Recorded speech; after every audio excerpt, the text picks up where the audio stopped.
नमस्कार, SPT news में आपका स्वागत है। पेश है 3 सितंबर शनिवार दोपहर 3:15 बजे राजस्थान की 15 बड़ी खबरें। सबसे पहले नजर डालते हैं आज की हेडलाइंस पर।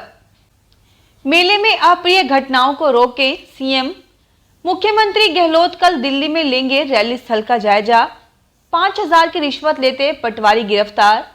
हाउसिंग बोर्ड में डिप्टी कमिश्नर के पावर बढ़े।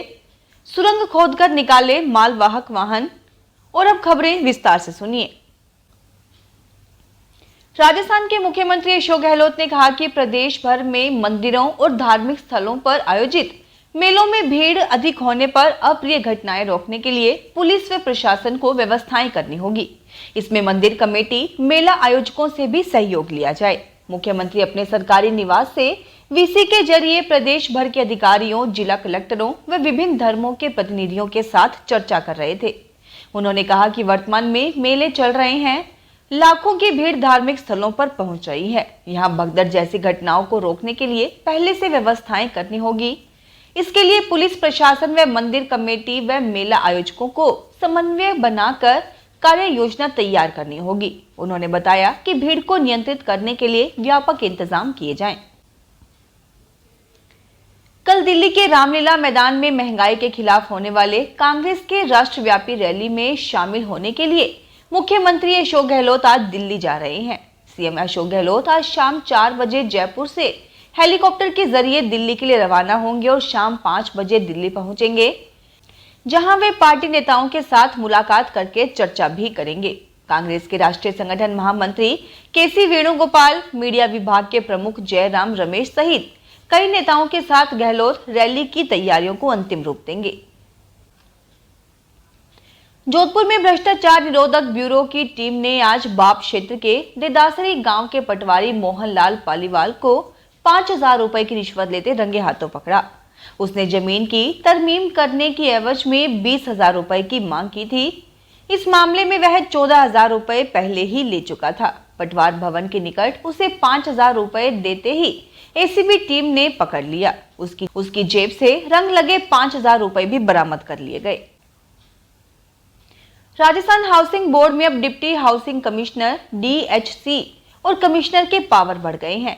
सामान्य अलॉटमेंट या नीलामी के लिए दिए गए भूखंड, प्लिंथ लेवल या स्केलेटन मकानों पर निर्माण करने के लिए दी जाने वाली निर्माण की अनुमति 20 साल तक अब कमिश्नर के स्तर पर ही मिल जाएगी। इसके लिए प्रस्ताव को बोर्ड की बैठक या चेयरमैन तक भिजवाने की जरूरत नहीं पड़ेगी। Housing board commissioner Pawan Arora ने इस संबंध में एक आदेश जारी किया है। इस आदेश के मुताबिक जमीन आवंटन के बाद 7 साल तक उस पर निर्माण करना होता है। दौसा में राष्ट्रीय राजमार्ग 21 पर 3 मालवाहक वाहन ओवरब्रिज की ऊंचाई से अधिक होने के कारण फंस गए।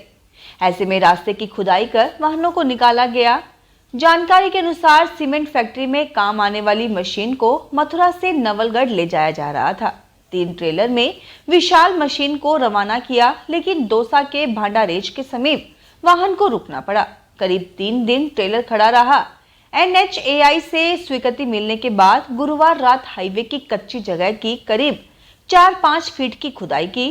इसके बाद शुक्रवार सुबह 23 फीट ऊंची विशाल मशीन को निकाला गया।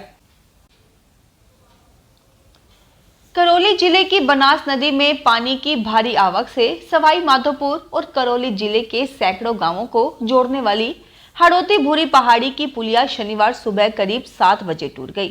पुलिया के टूट जाने से सवाई माधोपुर और करौली जिले के सैकड़ों गांवों का संपर्क कट गया है। ग्रामीणों ने बताया कि बनास नदी की पुलिया के ऊपर से करीब 1 महीने से पानी बह रहा था। शनिवार को बनास नदी में पानी की आवक बढ़ी तो करीब 500 मीटर पुलिया टूटकर पानी के साथ बह गई। इससे सैकड़ों गांवों का आवागमन बाधित हो गया है। यह पुलिया 9 साल पहले बनी थी। हर वर्ष की भांति इस वर्ष भी 5 सितंबर भादवा सुदी दशम को बाबा रामदेव मंदिर रातानाडा से मसूरिया बाबा रामदेव मंदिर तक पैदल शोभा यात्रा निकाली जाएगी। क्षेत्रीय पार्षद अशोक भाटी व कैलाश भाटी ने बताया कि नव युवक मंडल द्वारा आयोजित इस शोभा यात्रा में गौ माता को दर्दनाक और जानलेवा लंपी महामारी से राहत के लिए बाबा रामदेव की अरदास कर लड्डुओं का भोग और ध्वजा चढ़ाई जाएगी। बीकानेर जिले के सरकारी स्कूलों में 10वीं और 12वीं के सभी छात्राओं को अंग्रेजी हिंदी शब्दकोश निःशुल्क दिया जाएगा। संभागीय आयुक्त डॉक्टर नीरज के पवन ने बताया कि 10 की समस्त छात्राओं के साथ नोखा और पांचू ब्लॉक की 12वीं की छात्राओं को 6 सितंबर महारानी स्कूल में वितरण किया जाएगा। इन सभी छात्राओं को यह डिक्शनरी संत स्वर्गीय श्री दुलाराम कुलरिया परिवार के कानाराम, शंकरलाल और धर्म कुलरिया के सौजन्य से दी जाएगी। केंद्रीय जल शक्ति मंत्री गजेंद्र सिंह शेखावत ने शनिवार को सुबह जोधपुर सर्किट हाउस में राज्यपाल कलराज मिश्र से शिष्टाचार भेंट की। इस दौरान केंद्रीय मंत्री ने फूलों का गुलदस्ता भेंट कर उनका स्वागत किया। उन्होंने आपस में कुछ देर बातचीत की।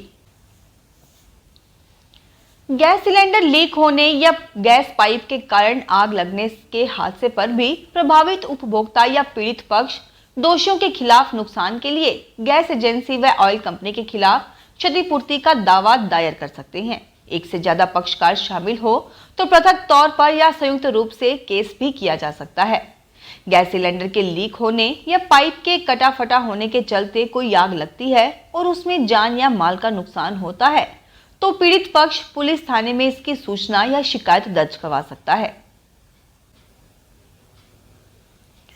राजस्थान ब्राह्मण महासभा जोधपुर महानगर के प्रतिनिधि मंडल ने राज्यपाल कलराज मिश्र से मुलाकात की और उन्हें महासभा की ओर से 11 सितंबर को आयोजित होने जा रहे प्रतिभा सम्मान समारोह में बतौर मुख्य अतिथि उपस्थित होने का निमंत्रण दिया।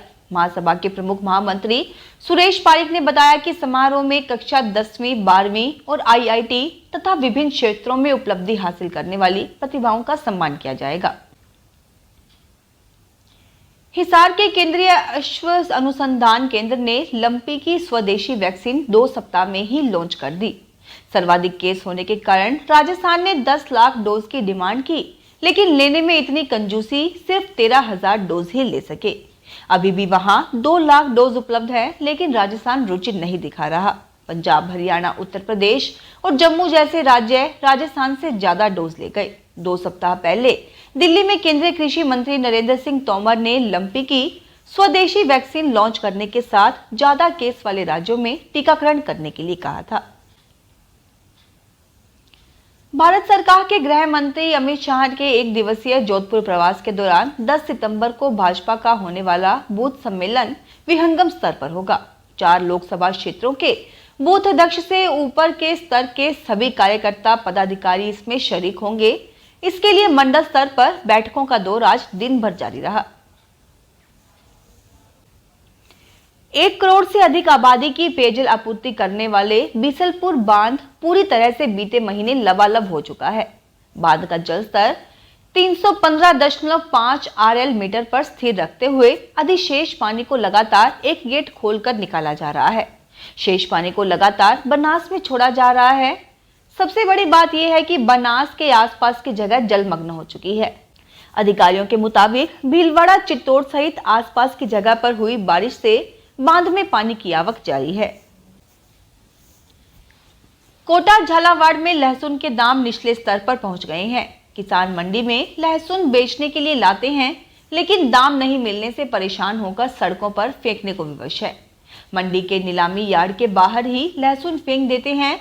खानपुर मंडी में शुक्रवार को एक किसान ट्रॉली भरकर लहसुन ले गया। यहां नीलामी में लहसुन के दाम 3 रुपए प्रति किलो लगाए गए। 3 रुपए किलो दाम सुन किसान को गुस्सा आ गया और उसने लहसुन से भरी ट्रॉली नीलामी यार्ड के पास सड़क पर फेंक दी। किसान का कहना था कि 35 रुपए किलो लागत आई है। ऐसे में यह भाव सुनकर दिमाग खराब हो गया। फिलहाल इस बुलेटिन में इतना ही। फिर हाजिर होंगे और बड़ी खबरों के साथ। अगर आप भी अपने आसपास की छोटी बड़ी और महत्वपूर्ण खबरों से अपडेट रहना चाहते हैं तो सब्सक्राइब कीजिए हमारे चैनल SPT न्यूज को और प्रेस कीजिए बेल आइकन पर।